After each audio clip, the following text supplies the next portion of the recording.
그리고 오늘 우리가 살펴봐야 될 이사야서는 선지자의 글이고요. 선지자들의 글, 특히 이제 선지서들의 특징 중에 하나가 뭐냐면 선지서는 전반부에 의도가 담겨져 있습니다.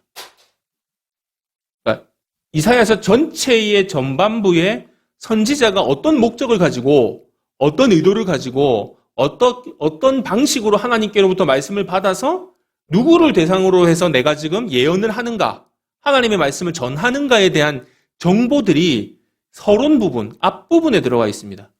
다시 말해서 선지서를 읽고 선지서를 공부할 때 놓치면 안 되는 부분이 어디입니까? 물론 다 중요하지만 성경 전체의 온전한 문맥을 가지고 온전한 의도를 가지고 성경을 파악하기 위해서 특히 선지서는 어디에 중점적으로 봐야 돼요?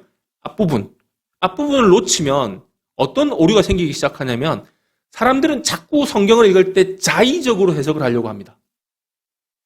이게 뭐냐면 내가 지금까지 가지고 있는 지식, 내가 지금까지 가지고 있는 배경, 제가 이렇게 표현하면 좀 죄송한 표현이지만 지금까지 그냥 교회 다니면서 그냥 들으면서 형성되어 있던 이미지를 자꾸 이제 성경을 읽어 나갈 때 객관적이고 또 논리적이고 왜 이런 의도를 가지고 있는지를 살피는 게 아니라 내가 들어서 형성되어 있는 이미지를 자꾸 거기다 갖다 붙이게 된다는 거예요. 그러니까 어떻게 되겠습니까? 성경을 자꾸 자의적으로 해석하게 되는 거예요. 내가 생각하는 대로. 네. 근데 선지서의 중요한 것은 뭡니까? 메시지의 핵심 요소들은 자의적으로 해석하면 안 되고 반드시 어떻게 해야 됩니까? 저자의 의도를 우리가 따라가야 되는 거예요. 그래야지 그 안에 있는 내용을 올바르게 이해를 할 수가 있는 겁니다. 아시겠죠? 예. 그래서 오늘 우리가 먼저 함께 좀 중점을 두고 살펴보아야 될 이 이사야서의 1장부터 12장까지를 우리가 전반부라고 이야기할 수 있습니다. 이사야서는 66장까지 되어 있습니다. 그래서 우리가 마치 성경 전체가 66권이 되어 있는 것처럼 이사야서도 66장으로 되어 있고요. 그리고 제가 지금 시간 관계상 학자들이 연구한 연구 결과까지 다 이야기하기에는 너무 시간이 버겁고요. 많은 학자들이 이 이사야서를 읽을 때에 이사야서의 전반부라고 하는 부분을 이제 이야기할 때는 보통 이제 1장부터 한 12장까지다라고 이렇게 여러분들 그냥 이해하시면 좋을 것 같아요. 그리고 1장부터 12장까지의 특징 중에, 내용의 특징 중에 하나가 뭐냐면요. 앞부분은 특히 뭐에 중점을 두고 있냐면 심판에 대한 이야기입니다. 심판. 다시 말해, 회복이나 소망에 대한 이야기는 앞부분에는 전혀 없습니다. 앞부분은 대부분이 뭐냐면 심판에 대한 이야기, 그리고 그 행동에 대한 비난이 주를 이루고 있습니다. 그게 이제 앞부분의 내용이에요. 그런데 점점 뒤로 갈수록 심판에 대한 경고나 비난에 대한 메시지는 점점 줄어들기 시작하고요. 뭐가 점점 늘어나냐면 회복과 소망에 대한 이야기들이 점점 비중을 더 늘려가게 됩니다. 예, 그런 것들을 우리가 이제 이 앞부분 전반부 1장부터 12장까지를 읽어가다 보면 느끼게 되는 내용상의 특징이 됩니다. 그래서 오늘 이제 우리가 이사야서를 시작하면서 접하게 되는 말씀은 결국 뭐가 되는 겁니까? 심판에 대한 경고와 비난에, 그 행위에 대한 비난으로 가득 차 있다는 거예요. 그러니까 읽을 때 어떻겠습니까? 좀 마음이 무겁게 되는 거예요. 부담도 스럽고. 자, 그런 관점을 가지고 이제 본문으로 한번 들어가 봅시다. 1장 1절 우리 같이 한번 읽어볼까요? 유다왕 우시아와 요담과 아하스와 히스기야 시대에, 여기까지 보면 지금 왕의 이름이 어론이 되어 있죠? 유다의 왕들 이름이 몇 명입니까? 4명입니다. 4명. 여러분, 이게 왜 중요할까요? 선지서의 특징 중에 하나가 자신이 진정한 당시의 선지자로서 실제 실존했고, 그리고 그 당시의 상황을 우리가 이해하는 데 아주 중요한 역할을 하는 것이 바로 이 당시의 왕의 이름들이 거론되는 겁니다. 근데 이제 다른 중요한 정보들도 있지만 우리가 오늘 함께 보려고 하는 거는 뭐냐? 여러분, 한두 명의 왕도 아니고 지금 몇 명의 왕을 거쳤습니까? 4명의 왕을 거쳤다라는 말은 다르게 말하면 지금 이사야 선지자가 사역을 했던 이 기간이 어떻다는 겁니까? 짧지 않다라는 거예요. 긴 시간 동안에 어떻게 했다는 겁니까? 긴 시간 동안에 이 사역이 진행되어 왔다라고 하는 겁니다. 그러니까 단순간, 짧은 순간에 어떤 막 계시를 받아서, 그죠? 뭔가를 느껴서, 그래서 단순간에 짧은 순간 사역하고 끝난 선지자가 아니라 어떻다는 겁니까? 긴 시간을 두고 그들의 변화된 모습들이나 그들의 상황들이 눈에 보이면서 어떻게 했다는 겁니까? 하나님으로부터 받은 말씀을 증거하는 그런 사역들을 해왔다라고 이야기하고 있는 것이죠. 자, 그러면서 1절 제일 끝에 가보면 뭐라고 되어 있습니까? 아모스의 아들 이사야가 유다와 예루살렘에 관하여 본 뭐라고요? 계시다라고 이야기합니다. 계시. 여기서 계시라고 하는 말이 히브리어로는 하존이라고 하는 단어를 씁니다. 하존. 그리고 하존이라고 하는 단어는 어디에도 쓰이냐면 환상에도 쓰입니다. 환상. 그러니까 계시라는 이 말 안에는 뭐가 들어있는 거예요? 우리가 흔히 생각하는 뭐 음성을 들려주셨다라고 하는 말도 되지만 뭐도 되는 거예요? 보여주셨다라고 하는 말도 되는 것이죠. 다시 말해서 이 선지자가 지금 시작하면서 지금 딱 우리에게 1절을 통해서 전달해주는 정보가 뭡니까? 이사야는 긴 시간 사역을 했다. 그죠? 그러니까 짧은 시간 일어났다가 그의 사역에 문제가 있고 이 사역 가짜다라고 하는 의심을 받아서 사그러들었던 사역자가 아니라 긴 시간 동안에 4명의 왕을 거치면서 어떻게 했다는 거야? 사역해왔다. 그리고 그의 사역은 어떤 사역이다? 바로 계시의 사역이다. 여러분 이게 계시의 사역이라는 말이 왜 중요할까요? 쉽게 말하면 내 이야기를 하는 것이 아니다라고 하는 겁니다. 내가 지금 선포하는 이 말은 계시다. 다시 말해서 지금 내가 선포하는 말은 내가 하는 말이 아니라 하나님이 주신 말이다. 이렇게 되는 거야. 여러분, 하나님이 주신 말이 왜 중요할까요? 우리의 사역은요, 내 이야기를 하는 사역이 아닙니다. 특히 말씀을 맡은 사역자들, 지금은 아직 우리 교회가 그렇게 많이 세분화되어 있지 않으니까 말씀 사역은 주로 제가 하지만 나중에 시간이 지나다 보면 여러분들도 어떻게 해야 됩니까? 말씀의 사역들을 일부분 나누어서 줘야 돼요. 그렇죠? 주일학교를 가르쳐야 되기도 하고요. 또 다른 어떤 부서에 들어가서 여러분들이 사역을 하시면서 말씀을 맡은 자로서의 이야기를 해야 됩니다. 그런데 중요한 건 뭡니까? 오늘 이 짧은 한 절에 계시라고 하는 한 단어가 우리에게 주는 의미는 커요. 쉽게 말하면 뭡니까? 내 이야기를 해서는 안 된다라고 하는 겁니다. 여러분, 이사야서의 내용이 어떤 내용이라고 했습니까? 심판에 대한 내용입니다. 비난에 대한 내용입니다. 무거워요. 어려워요. 그런데 중요한 건 뭡니까? 이 이야기가 이사야 선지자 성질이 개팍해가지고 저 사람 성질 때문에 저런 말을 한다가 아니라 누가 하는 말이라고요? 하나님이 하신 말씀이라는 거예요. 지금 하나님께서 이스라엘을 향해서 하시는 말씀이라는 거죠. 다시 말해서 오늘 우리가 말씀을 맡은 자로서 사역을 해나갈 때 내 이야기를 하는 것이 아니라 누구의 이야기를 해라고요? 하나님의 이야기를 하라고요. 왜요? 하나님께서 지금 우리에게 하시고자 하시는 말씀이 이루어져야 된다는 겁니다. 그것이 바로 뭡니까? 우리의 사역이 오랜 시간 지속할 수 있는 비결이 되는 겁니다. 여러분, 짧은 시간에 사역할 수밖에 없는 이유는 뭡니까? 내 뜻을 세우기 때문이에요. 내 이야기를 하기 때문이에요. 내 이야기를 하기 때문에 문제가 생깁니다. 그러니까 비판을 받고 문제가 발생하고요. 그러니까 짧을 수밖에 없죠. 그런데 여러분 보세요. 이사야의 사역이 어떤 사역입니까? 하나님의 사역이에요. 그러니까 어떻게 됩니까? 왕도 한두 명이 아니라 4명의 왕을 거치면서 이 사역들을 해왔다라고 하는 사실입니다. 여러분, 하나님이 하라는 대로 사역을 하시는데 그 사역에 대한 평가를 인간적인 가치관으로 해서 되겠습니까? 이건 상식적인 이야기 아닌가요? 논리적으로 생각해도 그렇잖아요.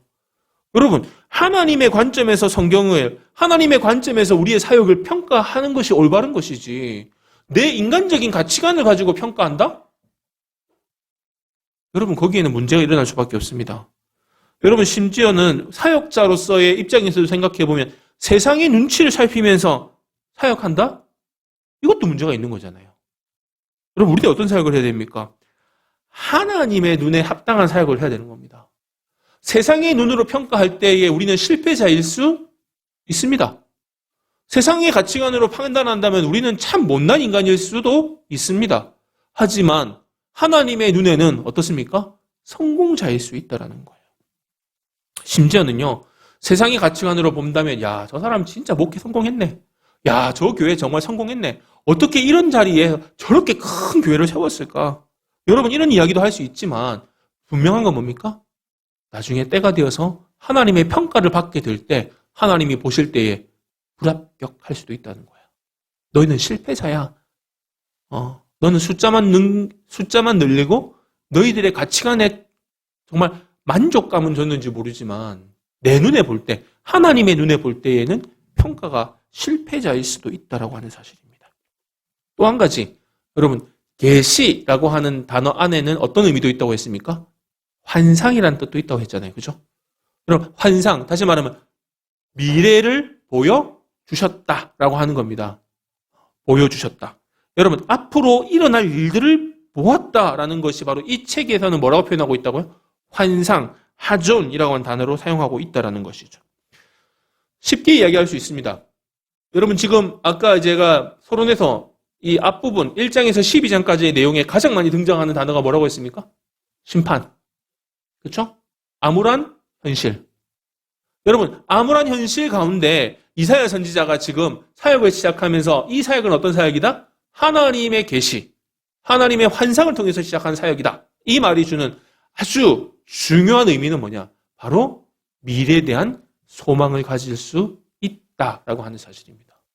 여러분, 물론 앞부분에는 심판과 비난으로 가득 차 있지만 그럼에도 불구하고 우리가 소망을 가지고 한 장 한 장 뒤로 갈수록 접하게 되는 것이 뭐라고요? 바로 미래에 대한 소망을 가질 수 있다라는 거예요. 왜 그렇습니까? 이것은 바로 하나님께서 우리에게 소망을 주셨다라고 이야기하고 있기 때문입니다. 세상 사람들은 이 땅의 삶이 답니다. 그죠? 세상 사람들은 이 땅의 삶을 살다 보면 이제 어느 때가 되면 하나님 앞에 서게 되죠. 그러고 나서 뭐가 있습니까? 심판이 있습니다. 그 심판 이후에 상황은 너무 뻔하죠. 하나님을 알지 못하는 자이기 때문에 하나님의 나라에 들어갈 수가 없다라는 거예요. 그런데 여러분, 우리는 어떻습니까? 우리는 이 땅에서의 삶이 다가 아닙니다. 이 땅에서의 1000년도 안 되는, 100년도 채 안 되는 삶을 살다가 끝나는 이 땅에서의 삶은 고작 아주 작은 일부분일 뿐이고요. 사실 우리 앞에 놓여 있는 삶은 어떤 삶입니까? 영원한 삶입니다. 하나님 앞에 영원하게 살아야 될 삶인데 문제는 뭡니까? 우리에게는 이미 그 나라가 임해 있다라는 사실입니다. 예수 그리스도로 말미암아 이 땅에 하나님의 나라가 임했고 이미 우리는 지금 천국을 소망하면서 살아가는 사람입니다. 영어에 이런 말이 있대요. Think globally, act locally. 생각은 세계적으로, 실천은 지역적으로. 누가 한 말인지는 못 찾았습니다. 그런데 이 말의 의미가 참 큰 것 같아요. 큰 비전을 품어라. 이런 말 많이 하잖아요. 근데 여러분, 큰 비전을 품었다고 해서 그 비전으로 인해서 작은 것을 소홀히 하는 것은 옳지 않습니다. 다시 말해 내가 큰 비전을 품되 실제로 나의 행동은 어디에서 이루어져야 되는 겁니까? 작은 것에서부터 시작되는 거예요. 내가 큰 비전을 품고 세계를 내가 호령하는 사람이 되겠다라고 한다고 그 사람은 자기 옆에 있는 공동체를 소홀히 해서는 안 된다라는 거예요.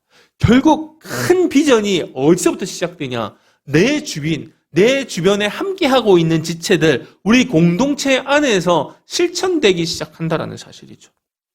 다시 말해서 우리 공동체를 끌어안고 함께 기도하고 작은 일에 충성하고 함께 축복하면서 이 사역들을 이루어갈 때 결국 그 비전도 이루어진다라는 사실을 우리가 오늘 이 말씀을 통해서도 생각해 볼 수 있게 됩니다.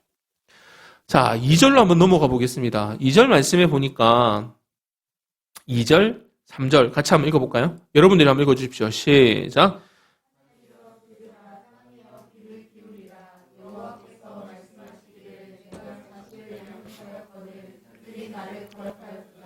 소는 그 임자를 알고 나귀는 그 주인의 구유를 알건만은 이스라엘은 알지 못하고 나의 백성은 깨닫지 못하는도다 하셨도다.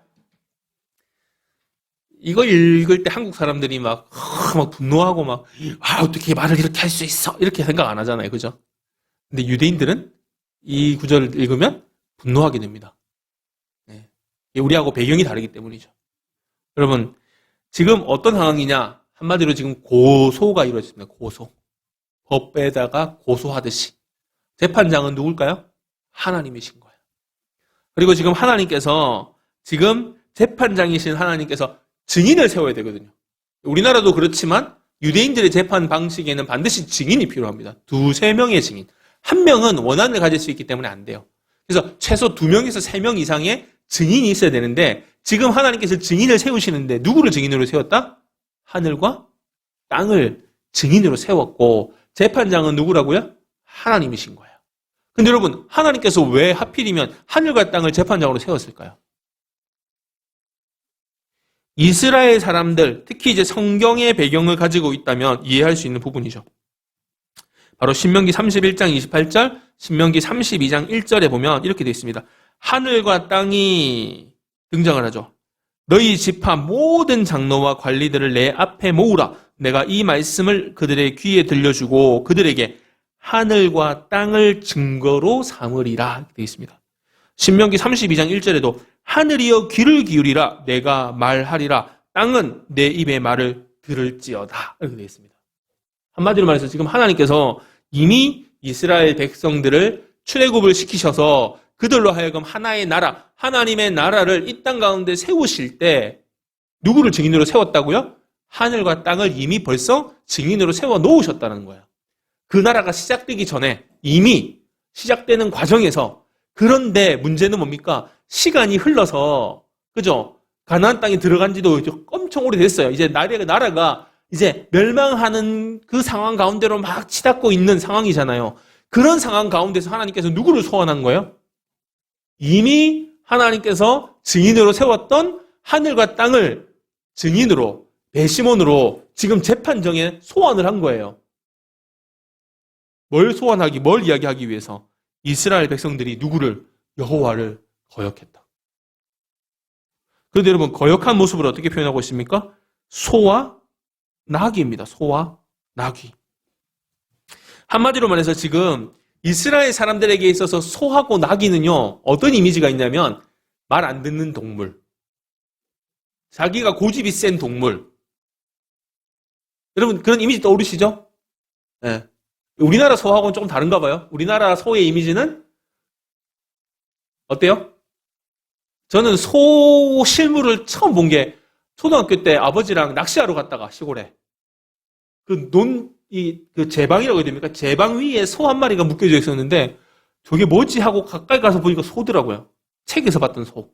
그래서 가까이 가서 보고 깜짝 놀랐던 게 소가 너무 커서 한번 놀랬고 또 한 번 놀란 건 뭐냐면 눈이 정말 진짜 왕방울만하게 큰데 너무 눈이 이쁘게 생긴 거예요. 착하게 생긴 거예요. 거기 2번 놀랬거든요. 근데 이제 이스라엘 사람들의 유대인들의 이미지 안에서 소랑 나귀는 같은 이미지인데 어떤 이미지라고요? 한마디로 주인의 말을 잘 안 듣는. 그러니까 쉽게 말하면 뭐가 되는 겁니까? 고집 세고 말 잘 안 듣는 동물이 지금 누구라는 거예요? 이스라엘보다 낫다는 거예요. 야, 너희들이 생각하는 그 말 지지리도 안 듣고 고집만 센 그 낙이나 소도 그래도 누구 알아본다는 거예요? 그래도 주인은 알아본다는 거예요, 주인은. 근데 니는 도대체 뭐냐, 니들은? 하나님께서 너희를 자녀 삼아 주셔서 자녀와 같이 대해 주시고 관계를 맺어 주시고 여러분 우리가 이 개념 한번 생각해 봅시다. 아, 자녀 삼아 주시니까 복을 주시겠지가 맞아요? 아니면 자녀를 삼아 주신 것이 복입니까? 전자입니까? 후자입니까? 다시. 하나님이 자녀를 삼아 주셨으니까 복을 내려주시는 겁니까? 아니면 자녀 삼아 주신 그 자체가 복입니까? 근데 말 지지리도 안 듣는 사람들은 자꾸 뭐 하는 거예요? 아니, 왜 복을 안 주시냐고.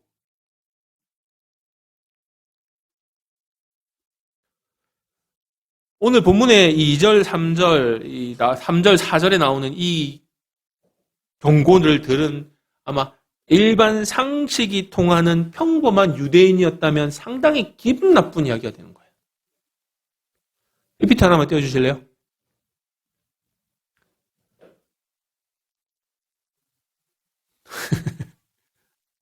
나왔어요? 예. 이게 평행 구조라고 하는 겁니다. 당시에 이제 구약 시대 때 이제 글 쓰는 방법이에요. 이제 강조하기 위해서 이 중요한 내용을 반복하는 거예요. A는 뭡니까? 소는 그 임자를 알고 돼 있죠. B, 나귀는 그 주인을 알건만 했는데 반복입니다. 어디 빗대가지고 소나 나귀에 빗대서 이제 누가 들어가는 거예요? 이스라엘, 강조하고자 하는 대상이 들어가죠. A 다시는 뭐가 되는 거예요? 이스라엘은 그 주인을 어떻게 한다고요? 알지 못하고. B 다시는 뭐가 됩니까? 주의 백성은 뭐 하지 못한다? 깨닫지도 못한다. 이렇게 얘기하고 있습니다. 네, 됐습니다. 그러니까 이게 뭐가 되는 겁니까? 한마디로 말해서 평행 구조를 통해서 두 차례 반복하고 그들의 문제, 그들의 패역함, 그들의 무지함, 그들의 참 가슴 아픈 현실을 어떻게 하고 있는 거예요? 지적하고 있는 거예요. 우리말로 하면 뭐가 됩니까? 반역이 되고 배은망덕이 되는 겁니다. 하나님이 너희를 자녀 삼아 주신 것만으로도 큰 복인데, 말도 안 되는 복인데, 제가 뭐 예전에도 이런 말 좀 했었지만, 마귀가 아마 진짜 마귀가 지금도 우는 사자와 같이 우리를 잡아서 막 진짜 어떻게 해서든지 우리를 넘어뜨리려고 하는 이유가 뭘까? 저는 그 이유 중에 하나가 질투심도 있을 것 같아요.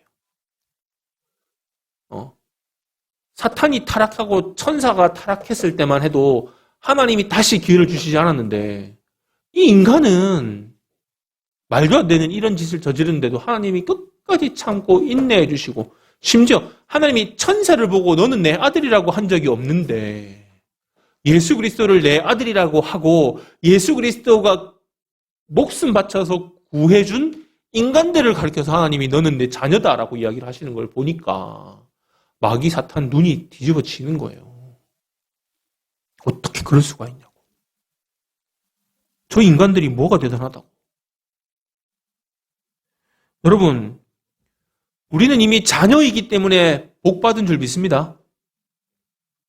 자녀이기 때문에 복을 받아야 되는 게 아니라요. 자녀 삼아주신 게 복이라고요. 중요한 건 뭡니까? 주인의 뜻을 알지 못하고 아무리 말씀을 통해서 하나님께서 당신의 뜻을 우리에게 반복하고 시간마다 강조해 주시고 깨닫게 하신다고 해도 자꾸 뭐 하는 거예요? 매운망덕하게도 하나님을 반역하고 날이 갈수록 이 반역이 어떻게 되고 있는 거예요? 반복되어지고 있다는 것이 지금의 현실이라는 사실이에요. 여러분, 저는 오늘 말씀을 보면서 이게 한국 교회가 지금 이 모양이 된 원인일 수도 있겠구나라고 하는 생각이 들더라고요. 여러분, 우리가 다른 복을 구해야 될까요? 예수님께서 포도나무 비유를 이야기하시면서 나는 포도나무 너희는 가지다라고 이야기하시고 열매를 맺어야 되는데 아버지는 포도나무고 나는 가지고 너희는 뭐가 되는 거예요? 열매가 되거든요. 그러면 우리가 나무에 잘 붙어 있어야지 가지가 열매를 잘 맺을 거 아니에요. 우리 보고 자꾸 예수님께서 뭐라고 하시는 거예요? 가지가 나무에 붙어 있어야지. 가지가 나무에 떨어져 있는데 열매가 맺어지겠냐. 말씀하시잖아요. 근데 여러분 한번 잘 봅시다. 우리가 진짜 있어야 될 곳은 어디입니까? 아버지가 우리를 자녀 삼아 주셨으면 우리가 있어야 될 자리는 자녀의 자리예요. 자녀의 자리. 여러분, 자녀로서의 삶이 복인 줄 믿습니다. 근데 자꾸 뭘 구해요? 자꾸 사람들은 마치 디저트 같은, 그죠? 메인 요리가 나오기 전에 서비스로 주는 축복, 그 특권에 자꾸 마음이 빼앗기는 거예요. 그래서 자꾸 그것을 어떻게 하는 겁니까? 남용하고 무책임하게 활용하면서 마치 그것이 어디에서 나오는 것처럼, 내 능력에서 나오는 것처럼 잘못 사용하는 데서 오늘 한국 교회에 문제가 발생하기 시작하지 않았나라고 생각하게 되는 것이죠. 사실 지금 우리가 바라고 기도해야 될 것은 뭡니까?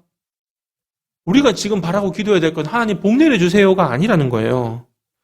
주님이 정작 우리에게 바라는, 그리고 복을 주실 때에 우리는 어떻게 해야 된다? 오히려 그것을 통해서 우리가 하나님께 영광을 돌리고 우리가 자녀로서 받은 이 복을 누구를 향해서? 세상을 향해서 흘려보내야 돼요. 쉽게 말하면 부럽지?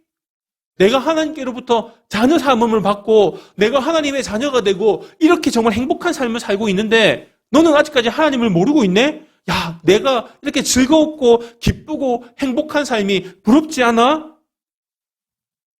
여러분, 그게 쉽게 말하면 내가 받은 복을 흘려보내는 거예요. 여러분, 행복하십시오. 여러분, 재밌게 사십시오. 여러분, 즐거워하십시오. 왜요? 이미 우리는 하나님의 자녀입니다. 그게 복이에요. 그걸 누리고 살아가는 자가 우리가 복을 누리면서 살아가는 거예요. 그리고 그 모습을 바라보는 믿지 않는 자들이 뭐 하는 겁니까? 부러워하는 겁니다. 그래서 오히려 우리는 어떻게 해야 됩니까? 하나님의 자녀로서 이미 내 앞에 놓여져 있는, 이미 내가 소유하고 살아가게 되는 이 복을 함께 나누는 거예요. 지체들과 함께 나누고, 이웃들과 함께 나누고, 그 복을 흘려보내기 위해서 뭐 하는 거예요? 기도하는 거예요. 그래서 저들도 우리 공동체 안에 들어올 수 있도록, 저들도 우리의 기쁨을 함께 나눌 수 있도록 그들을 위해서 기도하는 것이 우리가 해야 될 일이 되는 것이죠. 마지막으로 우리 4절에서 9절까지의 내용은 한마디로 말하면 탄식입니다. 탄식. 누구의 탄식일까요? 하나님의 탄식입니다. 하나님의 탄식. 우리가 다 읽을지는 못하고요. 제가 딱 정리를 해봤는데 하나님과 인간, 인간과 사람 사이의 죄로 말미암은 결과가 세 가지로 묘사됩니다. 첫째, 바로 여호와를 버렸다. 두 번째, 이스라엘의 거룩한 분을 업신여겼다. 세 번째, 하나님께 등을 돌렸다. 이렇게 됩니다. 4절 한번 읽어볼까요? 시작. 슬프다 범죄한 나라요 허물진 백성이요 행악의 종자요 행위가 부패한 자식이로다. 그들이 여호와를 버리며 이스라엘의 거룩하신 이를 만홀히 여겨 멀리하고 물러갔도다. 그죠? 여기서 이스라엘의 거룩하신 이 먼저 보면요. 이스라엘의 거룩하신 이 누구의? 이스라엘의. 이 표현은요. 거의 안 쓰입니다. 진짜 말 그대로 이사야에게 하나님께서 주신 카피라이트 같은 거예요. 이사야서에 특히 강조하는 표현으로 특이하게 나타나는 표현이 이스라엘의 거룩하신 이 이렇게 되는 거예요. 근데 이 단어가 쓰여진 것이 참 어떻게 보면 아이러니죠. 하나님은 분명히 누구의? 이스라엘의 너희의 거룩하신인데 지금 그 너희의 상황이 어떻다고요? 하나님을 버렸다. 하나님을 만홀히 여겼다. 업신여겼다는 거예요. 그리고 또 어떻게 했습니까? 하나님을 배신했다. 등을 돌렸다. 라고 표현하고 있는 거예요.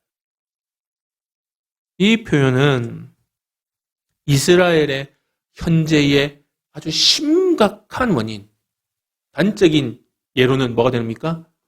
북이스라엘이 아수르에 의해서 멸망당하는 거예요. 지금 그 상황 가운데 놓여져 있는 거예요. 이제 여러분 아수르에 의해서 북이스라엘이 멸망을 당하면 남유다는 안전할까요? 그렇지 않아요. 선지자는 바로 그런 유다를 향해서 지금 너희들이 당하고 있는 지금 극심한 고통을 당하게 되는데 그러니까 다음 주에 이제 그 고통의 내용들에 대해서 살펴보겠지만 그 극심한 고통의 원인이 뭐냐라고 이야기를 할 때 너희들 스스로 만들어낸 죄의 결과다라고 하는 거예요. 너희가 하나님을 버렸잖아. 너희들이 하나님을 업신여겼잖아. 너희들이 하나님을 배신했잖아. 누가 떠났다? 하나님이 떠났다? 아니라고. 누가 원인이에요? 너희라고. 사랑하는 성도 여러분, 우리는 지금 선지자의 글을 통해서 죄의 수렁에 빠져서 헤어나오지 못한 이스라엘의 모습을 보는데요. 저는 오늘 말씀을 통해서 우리의 모습을 보아야 된다고 생각합니다. 여러분, 우리나라만 해도 엄청난 복을 받은 나라입니다. 여러분, 그런 거 못 느끼세요? 1950년대 6.25가 터질 때만 해도 우리나라가 세계 최빈국이었습니다. 오죽했으면 우리 에티오피아 난민들 도웁시다. 어릴 때 여러분 그거 하지 않았어요? 그 모금 운동 하지 않았어요? 에티오피아 난민. 그래서 막 머리 이만큼 굶어가지고 흑인 남아이들이 막 머리 이만큼 커지고 배는 막 볼록해지고 이래가지고 막 집에 그 더러운 물 먹고 이런 거 보면서 막 불쌍하다고 했잖아요. 1950년대에 우리나라 6.25 터졌을 때 에티오피아에서 우리나라 군대 보냈어요. 우리나라 도우려고. 쉽게 말하면 우리나라가 그 에티오피아보다도 못 살았다고요. 근데 여러분 지금 몇 년 지났는데 88년도 올림픽을 기점으로 우리나라가 경제적으로 확 치고 올라갔거든요. 겨우 전쟁 끝나고 30년 만에 나라가 이렇게 잘 살게 되고, 지금 여러분 몇 년 지났습니까, 이제? 이제 한 70년 됐네요. 그죠? 벌써 그렇게 됐구나. 지금 세계 지금 10손가락 안에 드는, 이제 우리나라 보고 선진국이라고 하잖아요. 그래서 뭐라고 합니까? 기적이라고 하잖아요. 여러분, 이 상황, 정말 세계 최빈국에서 선진국 반열에 올라간 나라가 우리나라밖에 없어요. 이런 극단적인 변화를 겪은 나라가. 근데 여러분, 분명한 건 뭡니까? 1907년도에 있었던 대부흥운동의 시작이 결국 우리나라에 뭐가 들어옵니까? 교회, 복음이 들어왔어요.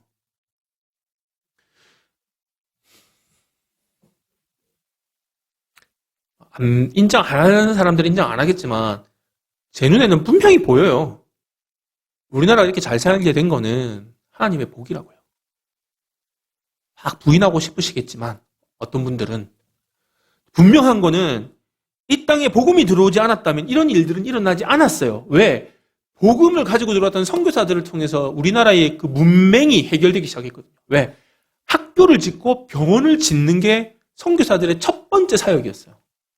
그래서 아이들을 가르쳤어요. 사실은 못 먹어도 학생들을 가르친다. 그래서 그 상아탑이란 말도 나오고 우골탑이란 말도 나오고 대학나무라는 말도 나오는 이유가 뭡니까?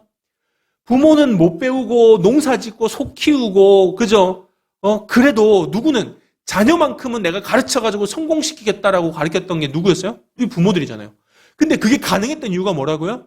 선교사들이 한국에 들어와서 뭐부터 세웠고요? 학교부터 세웠기 때문이에요. 그리고 당시에 환갑잔치를 왜 했습니까? 60을 넘기가 어려운 거예요. 왜? 그 전에 다 병 걸려서 죽어요. 근데 그런 한국에다가 누가 선교사들이 뭐부터 세웠습니까? 병원부터 세워서 위생관념부터 세워. 위생관념. 제가 예전에 유럽 이야기하면서 저 위에서 응가하면은 성벽 위에 이렇게 약간 발코니 좀 튀어나온 데가 있어서 거기서 응가하면 밑에서 변이 떨어진다고 그랬잖아요. 우리나라는 아예 그냥 길 자체에 그냥 똥과 오줌이 범벅이었대요, 그냥. 비가 오면 그게 너무 원래는 또랑에서 변이랑 소변이 막 흘러 넘쳤는데 비가 오면 그게 넘쳐가지고 온 길에 변이 그냥 가득. 선교사들의 초창기 조선의 그 글들을 보면요, 그런 내용들이 나온대요. 서울인데, 한양인데, 도읍지인데 악취가 진동을 한다고. 그런 나라에 얼마나 많은 전염병이 걸려가지고 수없이 많은 전염병으로 사람이 죽었습니까? 살린 사람이 누구라고요? 병원을 세웠다고요, 선교사들이. 그리고 한국에 교회가 있고 선교사들이 있고 그 어려운 상황 가운데서 선교사들이 자기들을 파송했던 자국에 도와달라는 편지를 보내서 이 나라를 어떻게 했습니까? 6.25 전쟁 때도 유엔에서 수많은 군인들이 와서 도왔잖아요. 누구 탓입니까? 원래 사실 제가 오늘 이 부분 되게 짧게 하려고 해놨는데 흥분해가지고 막 길게 얘기를 했는데 한국이 잘 산 이유는 하나님의 은혜라고요. 여러분, 그런데 그 하나님의 은혜라면 지금 하나님이 세우신 교회가 이 땅 가운데서 어떤 대접을 받아야 되냐고요? 칭송받아야 되지 않나요? 이 땅을 축복한 교회입니다 이러면서 사람들이 교회만 이야기하면 박수를 쳐줘야 되고 저 사람이 목사입니다 이러면은 사람들이 그냥 막 신용 안 받, 목사님은 신용 안 봐도 돼. 목사님은 무조건 다 믿을 수 있어. 이렇게 돼야 되는 거 아닌가요? 근데 지금 상황은 어때요? 완전 반대잖아요. 왜 그렇게 됐습니까? 마치 이 엄청난 축복이 자기에게서 온 거인 양. 자기가 마치 하나님과 딜을 해가지고 하나님한테 매달려가지고 달라고 해가지고 하나님이 마지못해서 내 기도를 들어가지고 응답하셔가지고 이 축복을 주셔가지고 내가 지금 이렇게 몇만 명이 모이는 교회를 만들었다. 그래서 너희들이 복 받고 싶어? 내 앞에 엎드려. 내 앞에서 기도받고 내 앞에서 복 받으면 너희도 잘 살 수 있어.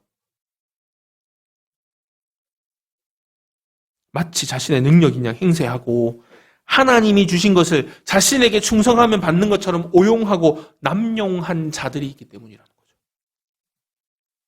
심지어는 자기가 불법을 저지르는 것이 들킬까 봐 뭐라고 말하는지 아세요? 성도들 많이 가르치면 머리만 커져가지고 말 안 듣는다. 성도 가르칠 필요 없다.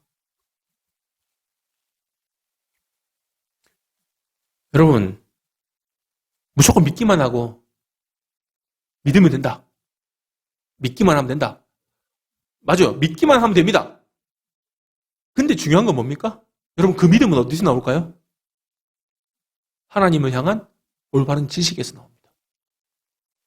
하나님이 누군지, 하나님이 어떤 분인지, 하나님이 어떤 아버지신지를 알아야지 하나님을 믿을 거 아니에요. 제가 아빠잖아요. 승주야 사랑해 라고 이야기를 했는데 승주가 난 당신이 누군지 잘 모르겠는데요. 그래도 사랑합니다. 여러분, 그러면 그 사랑이 진짜입니까? 여러분, 지금 연애해서 결혼해서 사랑의 결실로 자녀가 있고 연애하시는 분들 아시잖아요. 그 사람을 내가 알아가면 알아갈수록 알면 알아갈수록 생기는 사랑이 진짜 사랑이지. 껍데기만 보고 내가 저 사람 화려하네? 이게 사랑입니까? 아니잖아요.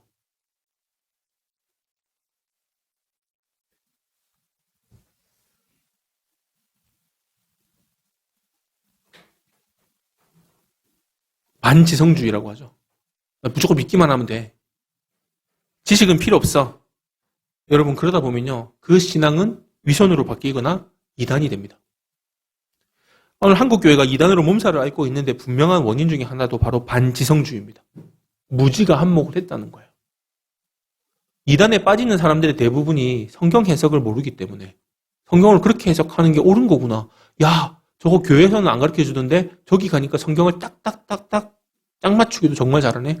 어떻게 저렇게 신통방통하게 성경을 해석할까? 거기에 빠져들어가는 거예요. 이유가 뭡니까?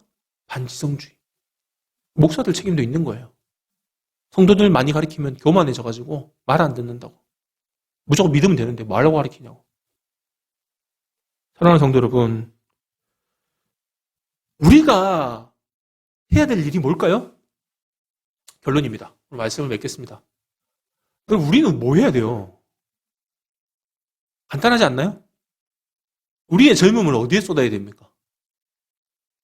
우리의 젊음. 여러분. 여러분의 젊음 어디에 쏟아야 돼요? 간단합니다. 심장병이 걸린 환자한테 배에다가 반창고 붙여준다고 낫겠습니까? 마음의 병이 걸렸는데 거칠에만 그럴싸하게 치장해준다고 회복이 되겠습니까? 여러분, 한국교회가 건강하지 못한데 숫자 늘어난다고 문제가 해결되겠습니까? 10명이면 어떻고 50명이면 어떻고 100명이면 어떻습니까? 모든 교회가 다 10,000명 이상 돼야 됩니까? 아니잖아요.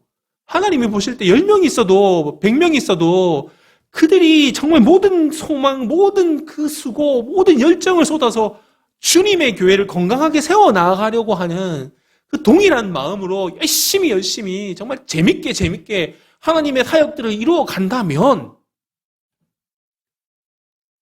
그게 바로 교회가 건강해지는 비결인 줄 믿습니다. 여러분, 제가 사역하는 사역의 철학 중에 하나가 뭐냐면요. 건강한 교회는 반드시 성장한다라는 겁니다. 생명체가요. 모든 생명체는 건강하면 반드시 성장합니다. 심지어 나무는요. 윗둥이 딱 잘려도요. 그 뿌리만 건강하면요. 어느 날 옆에서 가지가 다시 나와가지고요. 나무가 우거집니다. 이유가 뭡니까? 근본이 뿌리가 건강하기 때문에. 오늘 제가 해야 될 사역이 그거고요. 우리가 함께 이루어가야 될 사역이 마찬가지입니다. 우리가 세워야 될 교회는요. 건강한 교회입니다.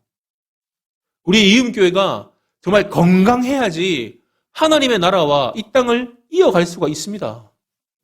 여러분, 성도가 세상과 이어지기 위해서는 반드시 하나님의 말씀을, 하나님의 뜻을 분명하게 알아야 됩니다. 지식이 있어야 됩니다. 그 지식을 통해서 우리가 바른 하나님을 향한 지식도 생겨야지 우리의 믿음이 올바라질 수가 있습니다. 그래야지요. 사기치는 사람들처럼 엉뚱한 소리 안 한다고요. 여러분, 제가 나이 들어가지고 실없는 소리 하면 어떡하실래요? 저 그런 목사님 많이 봤습니다.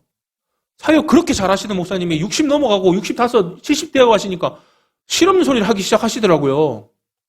여러분, 저도 제가 지금 이렇게 막 이야기하다가 나중에 나이 들어가고 60대고 70대 가지고 말도 안 되는 소리 하고 있으면 어떡하시겠습니까? 여러분도 그냥 똑같이 무지해가지고 그 말이 진짜인가 보다 하고 무조건 아멘 아멘 하고 따라가시겠습니까? 예전에 어떤 분이 그 이야기 하셨대요. 한국 교회 목사님들은 대부분 교주라고, 교주. 교주같이 사역한다고. 교주같이. 여러분, 교주는 어디서 나오는지 아십니까? 이단에서 나오는 겁니다. 우리가 바른 지식, 건강한 교회로 세워나가는 꿈과 비전을 가지고 우리가 살아가야 될 줄 믿습니다. 저는 이사야서를 같이 나누면서 우리의 결론은 한결같이 추구해야 될 방향도, 그리고 이사야서에 하나님이 우리를 향한 질책도 하시고 심판에 대한 경고도 하시고 막 비난도 하시면서도 우리가 정말 포기하지 않고 끝까지 붙들어야 될 말씀의 핵심은 뭐라고요? 바로 건강한 교회를 세우기 위한 소망입니다. 희망을 가지시고 이 말씀을 가지고 세상에서 승리하시는 우리 사랑하는 이음교회 가족들 다 되시기를 주님의 이름으로 축복합니다.